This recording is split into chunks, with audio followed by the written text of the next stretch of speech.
4 اخوات قرروا ان هم يبحثوا على اثار عندهم في البيت. عزموا النية وقرروا في اليوم الموعود بدأوا ينجبوا في البيت على اثار، ونزلوا لعمق كبير في الارض. اللي خلاهم نزلوا وكملوا العمق الكبير اللي هقول لكم عليه ده كتر الدلالات اللي كان بيلاقوها وهم بيبحثوا. كل ما يبحثوا ويلاقوا علامة او دليل الحماس يدب فيهم لحد ما وصلوا 30 متر تحت الارض.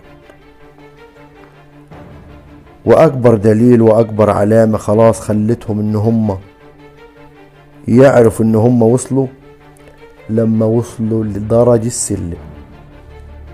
لما وصلوا لدرج السلم صمم ان هم لازم يخلصوا الموضوع الليلة دي، وما عملوش